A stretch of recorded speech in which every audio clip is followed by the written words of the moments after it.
Et salut les chatons, j'espère que vous allez bien. On se retrouve aujourd'hui sur Dorian Talk pour une toute nouvelle vidéo. Et aujourd'hui, on va parler sexualité des Français en chiffres. Je suis tombé sur plusieurs études qui tournent un petit peu autour de tout ça. Et on va rentrer chez les foyers et dans le lit des Français pour savoir un petit peu ce qu'ils y passent et quelles sont leurs préférences. Je vous invite à liker et vous abonner. Et on est parti. L'orientation sexuelle. Commençons par une donnée de base, l'orientation sexuelle. Les baby boomers, 97%, se considèrent comme étant hétéros. La génération X, la génération avant la mienne, se considère à 94% hétéros, la génération millennial à 88%, et la génération Z, donc des gamins qui vont avoir 18-20 ans aujourd'hui, le chiffre tombe à 81%. On remarque donc que les jeunes sont bien plus ouverts à une autre identité sexuelle, homosexualité, bisexuelle, pansexuelle, comparé à les générations précédentes, pardon. On voit qu'il y a une évolution des mœurs. Alors attention, je vous coupe direct pour les petits malins en commentaire. Ce n'est pas parce qu'on parle de sexualité LGBT à la télé que les gens deviennent LGBT. Ça fonctionne pas comme ça. Encore une fois, il y a pas mal de fois où ce n'est pas un choix, c'est mon cas personnellement, où en fait vous ne choisissez pas votre sexualité. Moi, je me suis pas réveillé un matin en me disant tiens, je suis homosexuel. Ça m'est tombé dessus et j'ai fait avec quand j'étais ado, avec les conséquences que ça en a eu après. Mais ce n'est pas quelque chose que vous choisissez. Bref, la parole s'est juste libérée là-dessus, et heureusement. Maintenant, on va parler fréquence de rapports sexuels. Est-ce que nous avons moins de rapports sexuels qu'avant? L'IFOP a parlé d'un phénomène assez nouveau, la récession sexuelle. En 2006, 91% des Français avaient un rapport sexuel dans l'année. En 2024, seulement 76%, c'est-à-dire qu'on est passé de 91% des adultes qui ont un rapport sexuel par an à 76% qui ont un rapport par an. Et ça, je trouve ça absolument dingue, étant donné qu'on parle d'un seul rapport par an.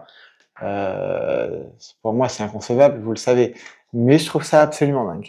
Chez les 18-24 ans, 28% n'ont eu aucun rapport sexuel en un an, contre 5% seulement en 2006. 5, 10, 15, 25. On a fait plus de x5 sur les jeunes qui n'ont pas eu de rapport sexuel, les 14-24 ans, entre 2006 et 2024. Je trouve ça absolument énorme. C'est une bonne chose d'un côté, parce que ça veut dire qu'il y a moins certainement de rapports forcés. Après, est-ce que c'est une bonne chose aussi parce que les gens s'écoutent plus? Ça, c'est à la libre acceptation de chacun. Nombre de partenaires. En 2006, seulement 8% des femmes avaient eu plus de 10 partenaires. Aujourd'hui, 29%. Là, pareil, on fait un plus 20%. Les femmes prennent le contrôle sur leur sexualité, explorent davantage. C'est une vraie évolution des normes. C'est vrai qu'à une époque, tu rencontrais ton mari, tu te mariais, tu avais des rapports, puis des enfants. Alors que là, aujourd'hui, et heureusement, on a la possibilité de rencontrer des gens, plusieurs personnes dans la même vie, et c'est plutôt bien. Imaginez-vous être marié avec quelqu'un que vous connaissez à peine, parce que dans les années 50, 60, c'était ça, que vous connaissez à peine, avec qui vous allez passer toute votre vie. Si ça se passe mal, déjà d'un point de vue du caractère et d'un point de vue de l'intimité, ça va vite être compliqué. Donc c'est tout à fait logique que ce chiffre-là, qui passe de 8 à 29%, ait une proportion à augmenter. On en revient à un point précédent, la sexualité monte. La sexualité, c'est le fait de ne ressentir aucune attirance sexuelle. On parle d'asexualité qui concerne 15% des femmes et 9% des hommes. Moins de pression sociale, plus d'écoute de soi, un besoin de définir une sexualité différente. Je peux le comprendre, dans le sens où moi, avec le temps et en vieillissant, je deviens de plus en plus sapiosexuel, c'est-à-dire qu'un mec, pour qu'il me plaise vraiment, s'il a un cerveau, c'est quand même mieux, et que je puisse avoir une conversation avec lui, c'est quand même mieux. Donc je peux comprendre le fait que la sexualité ait augmenté, parce que du coup on s'écoute plus et on écoute plus nos désirs premiers, ce qui est une très bonne chose. L'âge du premier rapport sexuel. Et alors là, il n'y a pas beaucoup de changements ici. L'âge médian pour les femmes est de 17,6 ans. Pour les hommes, il est de 17 ans. Moi, pour ma part, j'avais 15 ans. Voilà, mon vrai premier rapport voulu était à l'âge de 15 ans. Satisfaction sexuelle. Et c'est là la fameuse question. C'est bien beau d'avoir des rapports sexuels. Vous pouvez même en avoir 2, 3, 4, 5, 6, 7 par semaine. S'ils ne sont pas bons, en fait, ça n'a pas grand intérêt. Donc en fait, le plus important, in fine, c'est est-ce que j'ai été satisfait de mon rapport sexuel? Est-ce que j'ai atteint l'orgasme? 35% des Françaises ne le sont pas du tout. manque de communication, stress, routine, mais aussi une pression à performer au lieu de vivre pleinement le moment.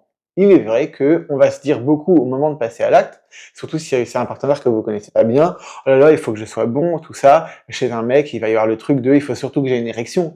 Et le gros truc, c'est que plus tu vas penser à ton érection, moins tu auras d'érection. Je vous invite, hein, j'ai fait toute une vidéo complète sur comment améliorer son érection et booster sa libido, que je vous invite à aller voir.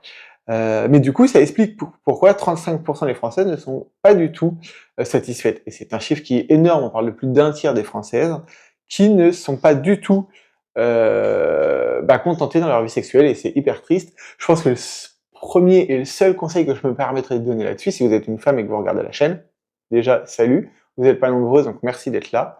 N'hésitez pas à vous signaler en commentaire.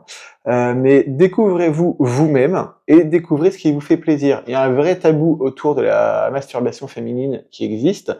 Un mec, on sait qu'il se branle, ça choque personne. Une femme, déjà, on en parle moins. Mais c'est pas tabou. Vous avez le droit d'aller vous toucher, d'aller explorer cette zone-là, d'aller essayer de voir et de titiller ce qui pourrait justement vous faire ressentir des choses, ce qui justement au contraire ne fonctionnerait pas. Parce que si vous vous connaissez vous-même, vous pouvez guider votre partenaire vers ce que vous aimez. C'est voilà, un petit conseil de fin de vidéo.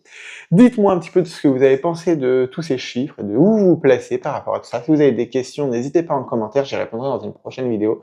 Et je vous dis à très vite pour une nouvelle vidéo sur Dorian Talk. Des bisous!